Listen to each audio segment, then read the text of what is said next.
சொந்த நாட்டிலேயே அதிகாரமற்றவர்களாக இந்த தொகுதி மறுவரையறை நம்மை மாற்றிவிடும். தொகுதி மறுசீரமைப்பு தொடர்பான கூட்டு நடவடிக்கை குழு கூட்டத்தில் முதலமைச்சர் மு க ஸ்டாலின் உரை.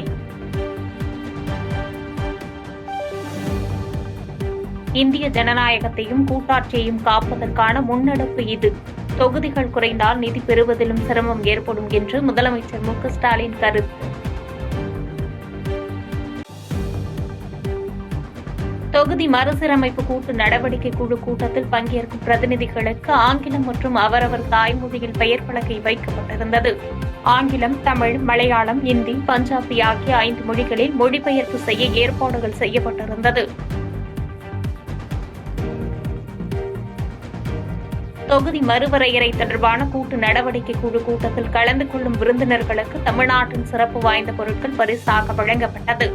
பத்தமடப்பாய், தோழர்களின் சால்வை, காஞ்சிபுரம் கைத்தறி பட்டுப்புடவை ஆகியவை பெட்டியில் அடுக்கப்பட்டு பரிசாக வழங்கப்பட்டது. தனது அழைப்பை ஏற்று தொகுதி மறுசீரமைப்பு எதிர்ப்பு கூட்டு நடவடிக்கை குழு கூட்டத்திற்கு வருகை தந்த முதலமைச்சர்கள் கேரள முதலமைச்சர் பினராயி விஜயன், தெலுங்கானா முதலமைச்சர் ரேவந்த் ரெட்டி மற்றும் கர்நாடக துணை முதலமைச்சர் டி.கே. சிவக்குமாருக்கு சால்வை அணிவித்து வரவேற்ற முதலமைச்சர் மு க ஸ்டாலின்,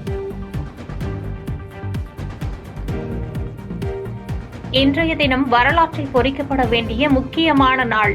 நியாயமான தொகுதி மறுவரையறை மூலம் கூட்டாட்சி கட்டமைப்பை பாதுகாக்க ஒருங்கிணைவோம் என்று தொகுதி மறுசீரமைப்புக்கு எதிரான கூட்டுக்குழு கூட்டம் தொடர்பாக முதலமைச்சர் மு க ஸ்டாலின் பதிவு. கூட்டாட்சி தத்துவத்தை பாதுகாக்கும் வகையில் செயல்பட்டு வரும் முதலமைச்சர் மு க ஸ்டாலினுக்கு வாழ்த்துக்கள் என கர்நாடக துணை முதலமைச்சர் டி.கே. சிவக்குமார் கருத்து.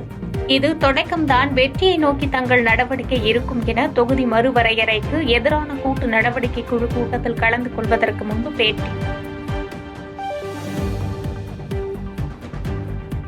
சென்னை பனையூரில் உள்ள தனது வீட்டின் முன்பு கருப்பு கொடியுடன் பாஜக மாநில தலைவர் அண்ணாமலை போராட்டம். சென்னையில் மக்களவை தொகுதி மறுசீரமைப்பு தொடர்பான கூட்டு நடவடிக்கை குழு கூட்டத்திற்கு எதிராக அண்ணாமலை போராட்டம். தமிழக முதலமைச்சர் மு க ஸ்டாலினுக்கு எதிராக பாஜக மூத்த தலைவர் தமிழிசை சவுந்தரராஜன் கருப்பு கொடி ஏந்தி ஆர்ப்பாட்டம். அறிவிக்காத தொகுதி மறுசீரமைப்பு விவகாரத்திற்கு முக்கியத்துவம் கொடுத்துவிட்டு காவிரி போதைப்பொருள் பிரச்சினைகளை கண்டுகொள்ளாதது ஏன் என கேள்வி. வாக்குறுதிகள் எதையும் சரியாக நிறைவேற்றப்படவில்லை. இவற்றையெல்லாம் வைத்துக் கொண்டு ஊழல், இதே மாதிரி கருப்பு கொடியை ஏந்தி இன்றைய முதலமைச்சர் அண்ணன் ஸ்டாலின் அவர்கள் வீட்டு முன்னால் எதை சொல்லி நின்றார்கள்? டாஸ்மாகே ஆட்சிக்கு வந்தவுடன் நாங்கள் நீக்குவோம் என்று சொன்னார்கள். அவர்கள் அப்படி இருப்பதனால் தான் இன்னைக்கு உறுதிமொழி கொடுத்த பின்பும் மற்றவர்களை அவர்கள் நம்ப மறுக்கிறார்கள். இந்தி எந்த மொழிக்கும் போட்டி இல்லை என்று மத்திய உள்துறை அமைச்சர் அமித்ஷா கருத்து. சில கட்சிகள் தங்களது சொந்த அரசியலுக்காக மொழி பிரச்சனையை எழுப்புவதாக சாடல்.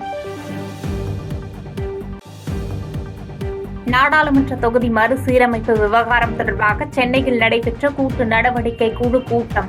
தெலுங்கானா, பஞ்சாப், கேரள மாநில முதலமைச்சர்கள் உட்பட பல்வேறு கட்சி தலைவர்கள் பங்கேற்பு.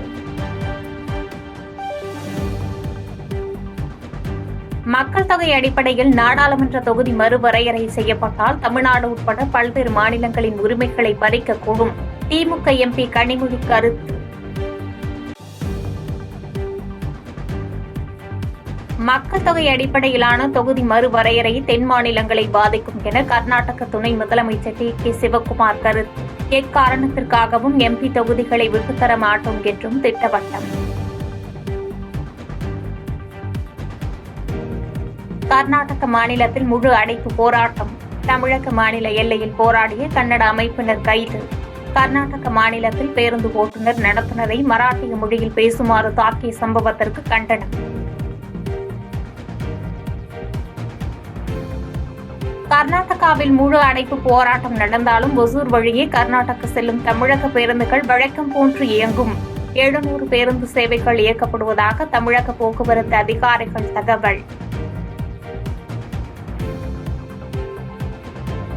3 மாதங்களில் அமெரிக்காவிலிருந்து 388 பேர் இந்தியாவுக்கு அனுப்பப்பட்டதாக மத்திய அரசு அறிவிப்பு.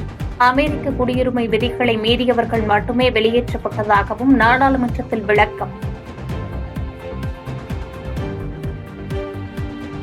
ஊழலை மறைக்க மொழியின் பெயரால் திமுகவினர் விஷத்தை பரப்புகிறார்கள் என்று மத்திய உள்துறை அமைச்சர் அமித்ஷா விமர்சனம். நாட்டின் அனைத்து மொழிகளையும் மேம்படுத்த பிரதமர் மோடி தலைமையிலான அரசு இந்திய மொழிகள் பிரிவை அமைத்துள்ளது என்று பேச்சு. சென்னையில் தொடர்ந்து இரண்டாவது நாளாக ஆபரண தங்கத்தின் விலை சவரனுக்கு ரூபாய் 320 குறைவு. ஆபரண தங்கம் 1 கிராம் ரூபாய் 8,230க்கும் 1 சவரன் ரூபாய் 65,840க்கும் விற்பனை செய்யப்படுகிறது.